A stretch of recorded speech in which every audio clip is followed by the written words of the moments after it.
السلام عليكم ورحمة الله. اليوم إن شاء الله غادي نجاوب على واحد السؤال كيتعلق بالفيديو السابق ولا بالفيديوهات السابقة، هو علاش أو كيفاش تمنع البوسات ديال الذكاء الصناعي من أنها تدخل للمواقع ديالو. وعطيت واحد المثال بالموقع ديال نيويورك تايمز، الموقع ديال نيويورك تايمز كيمنع البوسات ديال الذكاء الصناعي من أنها تدخل ليه.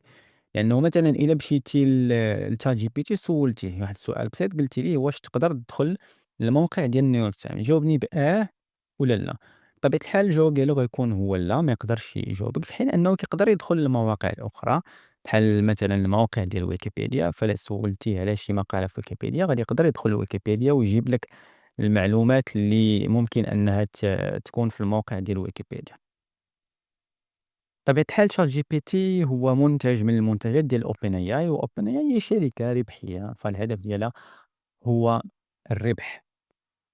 إلا مشينا لنيويورك تايمز، فنيويورك تايمز هي بطبيعة الحال يعني صحيفة كبيرة بزاف، ومقالة وحدة في نيويورك تايمز تقدر تقام بآلاف ديال الدولارات، بدون مبالغة زعما يعني. مقالة وحدة في نيويورك تايمز تقدر تقام على نيويورك تايمز بالآلاف ديال الدولارات. عندك موظفين، عندك إعداد، عندك اتصالات. مقالة وحدة يقدر يسافروا عليها لشي دولة أخرى، فبالتالي عندك تكاليف ديال الطيران، عندك تكاليف ديال الفندق، الماكلة إلى آخره، التنقل يعني.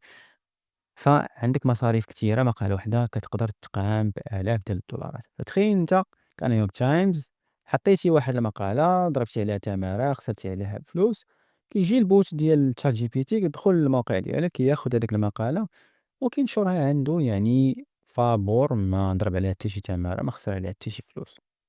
وChatGPT هي شركة ربحية، أو OpenAI المطورة لChatGPT هي شركة ربحية. فبالتالي أنت كنيويورك تايمز اش من ربح عندك؟ ما عندك حتى شي ربح. هاداك الشي علاش تمنع هاد البوتات وما تخليهاش تدخل الموقع ديالك وتستافد من المقالات ديالك بلا حتى شي فائدة كترجع ليك.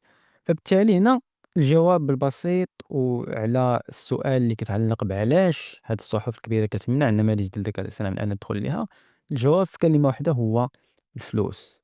الفلوس هي اللي كتخلي هاد الصحف وهاد المواقع الكبيرة تمنع البوتات ديال الذكاء الاصطناعي.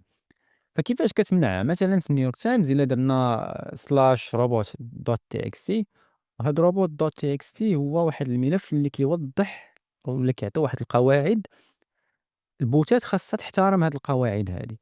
فمثلا إلا كبوت ودخلتي للموقع ديال robot.txt ولقيتي كاين واحد التعليمات أنها كتمنعك من أنك تدخل، فما خصكش تدخل.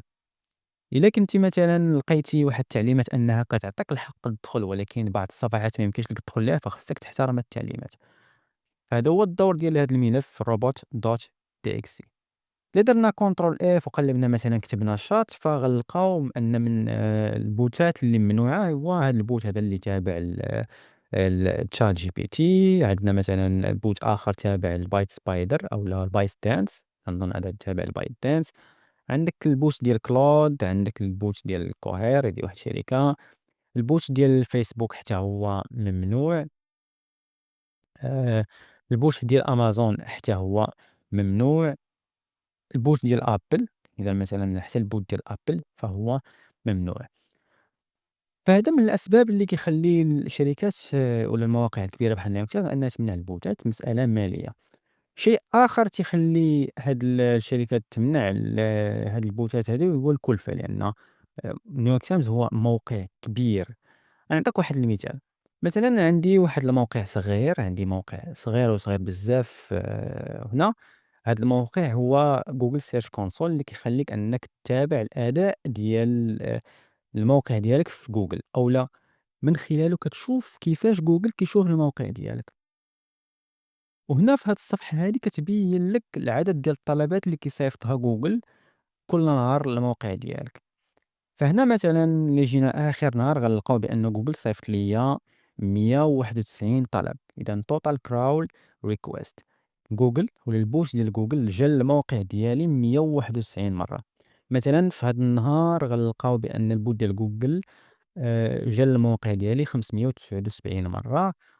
والداتا اللي تم الاستخراج ديالها أولا الكلفة ديال هاد الزيارات هادي هي 10 تقريبًا 10.5 ميغا. هذا موقع صغير وصغير بزاف. فتخيّل موقع بحال نيويورك تايمز شحال ديال الطلبات كيجيوه في النهار، وهذا غير بوت واحد لأنه هاد الشي راه كنهضر غير بوت واحد ديال جوجل.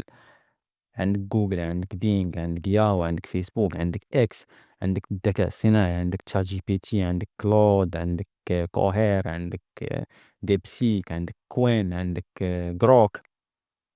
فتخيّل شحال ديال الطلبات كيجيو للموقع ديال نيويورك تايمز، وبالتالي شحال هاد الشي غيكلّف نيويورك تايمز، لأن نيويورك تايمز راه عندها سيرفرات وكتخلّص هاد السيرفرات، راه ما كتخاويش عليها فابور، راه كتخلّص هاد السيرفرات، على الأقل عندك واحد المئات الآلاف ديال الدولارات كتخلّصهم من نيويورك تايمز غير كتكلفة تشغيلية باش تشغّل السيرفرات اللي مخدمين نيويورك تايمز.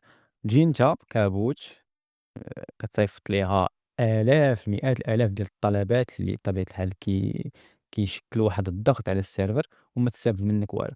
نقولوا بأن جوجل كتستافد من نيويورك تايمز، علاش؟ لأنه جوجل ملي غيجي الموقع ديال نيويورك تايمز غادي يقلّب على المقالات الجديدة أولا المقالات المحدثة، غادي يحطها في الأرشيف ديالو. الناس ملي غيقلّبوا على المعلومة في جوجل غيدخلوا للموقع ديال نيويورك تايمز، بالتالي نيويورك تايمز غتستافد. ولكن نماذج الذكاء الصناعي شنو غيتستافد منهم نيويورك تايمز؟ حتى شي حاجة.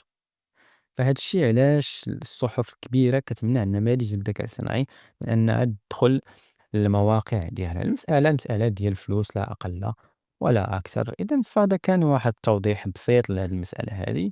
شكرا.